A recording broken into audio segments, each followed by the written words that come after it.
Assalamualaikum warahmatullahi wabarakatuh. Halo semua, perkenalkan nama saya Diva Evrinda dengan NIM 24042176 dari Prodi Ilmu Administrasi Negara. Di sini saya akan menjelaskan materi tentang konsep-konsep dasar ekonomi. Yang pertama, konsep ekonomi. Ekonomi merupakan kata yang tidak asing karena sering kita dengar dan gunakan dalam kehidupan sehari-hari. Kata ekonomi berasal dari bahasa Yunani, yaitu asal katanya oikos yang berarti rumah tangga dan nomos artinya aturan dan pengelolaan. Ekonomi merupakan suatu ilmu sosial yang mempelajari tentang perilaku manusia, baik secara individu maupun dalam masyarakat, untuk memanfaatkan sumber daya yang terhingga untuk memenuhi kebutuhan barang atau jasa yang tidak terhingga. Konsep ekonomi terdapat beberapa menurut para ahli. Yang pertama, menurut Adam Smith, ekonomi adalah seni mengatur sumber daya baik milik individu maupun pemerintahan agar dapat dimanfaatkan sebaik mungkin. Yang kedua, Alfred Marshall, ekonomi membahas aktivitas manusia dalam kehidupan sehari-hari, terutama yang berhubungan dengan tindakan individu dan sosial yang sebagian besar terkait dengan pencapaian dan dengan penggunaan kebutuhan materi maupun kesejahteraan.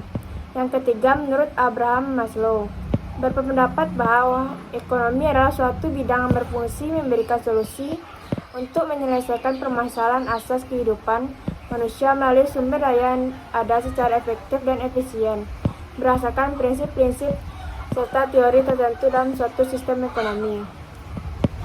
Ekonomi sebagai ilmu adalah salah satu cabang ilmu sosial yang mempelajari perilaku manusia terkait produksi, distribusi, dan konsumsi barang jasa dalam memenuhi kebutuhan. Ekonomi berfungsi membantu kita memahami dan mengatur semua proses itu agar kebutuhan manusia bisa terpenuhi secara lebih baik. Ekonomi sebagai ilmu terdapat beberapa bagian, yaitu ekonomi sebagai ilmu positif dan normatif, serta sebagai ilmu yang ilmiah. Materi selanjutnya tentang ekonomi sebagai ilmu. Ekonomi sebagai ilmu terdapat beberapa bagian. Yang pertama, ekonomi sebagai ilmu positif dan normatif. Ilmu ekonomi memiliki dua sudut pandang. Sebagai ilmu positif, ekonomi menjelaskan fakta yang terjadi serta inflasi atau pengangguran. Sedangkan sebagai ilmu normatif, ekonomi memberikan penilaian dan saran, misalnya tentang kebijakan pajak atau subsidi. Jadi ekonomi tidak hanya menjelaskan tentang keadaan, tetapi juga memberikan arahan untuk keputusan. Yang kedua, ekonomi sebagai ilmu ilmiah. Ekonomi disebut ilmu ilmiah karena dibangun dengan metode yang sistematis melalui pengamatan, analisis, dan bukti nyata. Teori ekonomi diuji dan didata sehingga dapat menjelaskan perilaku manusia dalam kegiatan ekonomi, serta menjadi dasar dalam pengambilan keputusan, baik untuk individu, perusahaan, maupun pemerintahan. Materi selanjutnya tentang barang dan jasa dalam kegiatan ekonomi. Barang dalam kegiatan ekonomi adalah benda yang berwujud digunakan masyarakat untuk memenuhi kebutuhan atau menghasilkan benda lain yang akan memenuhi kebutuhan masyarakat. Contohnya seperti makanan, minuman, pakaian. Yang kedua, jasa. Jasa tidak dapat digolongkan sebagai suatu barang karena tidak dapat berwujud dan tetapi dapat digolongkan memberikan kepuasan dalam memenuhi kebutuhan masyarakat. Barang dan jasa dalam kegiatan ekonomi. Barang dan jasa dalam kegiatan ekonomi terdapat dua jenis, yaitu barang bebas dan barang ekonomi.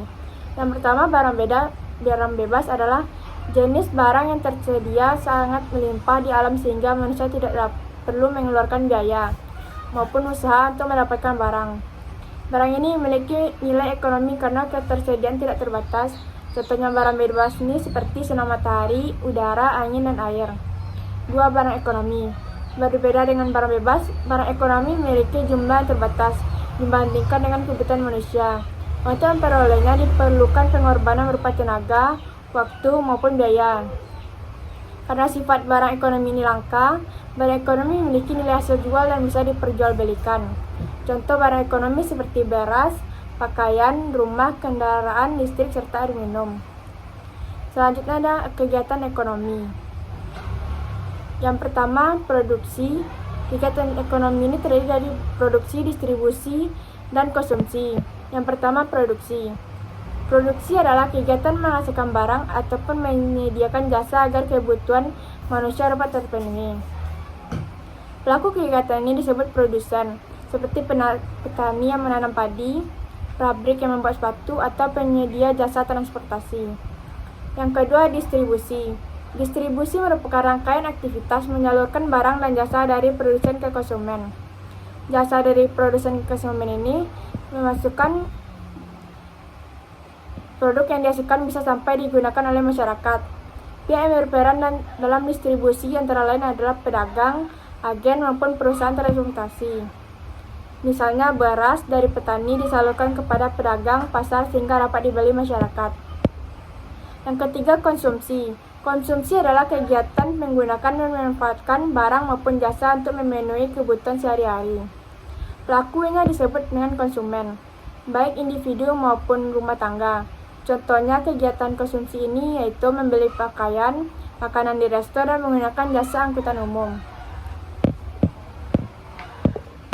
Dari ketiga materi tersebut, dapat saya simpulkan ekonomi muncul karena kebutuhan manusia tidak terbatas, sementara sumber daya terbatas, sehingga setiap manusia harus membuat pilihan dalam memanfaatkannya. Sebagai ilmu ekonomi bersifat ilmiah karena menggunakan metode sistematis, analisis, dan data untuk memahami perilaku manusia dalam mengambil keputusan baik di tingkat individu maupun negara. Dalam praktiknya, ekonomi berkaitan dengan pengelolaan barang berwujud maupun tidak berwujud melalui proses produksi, distribusi, dan konsumsi agar dapat memenuhi kebutuhan masyarakat secara efisien dan berkelanjutan. Baiklah, sekian materi yang dapat saya sampaikan. Assalamualaikum warahmatullahi wabarakatuh.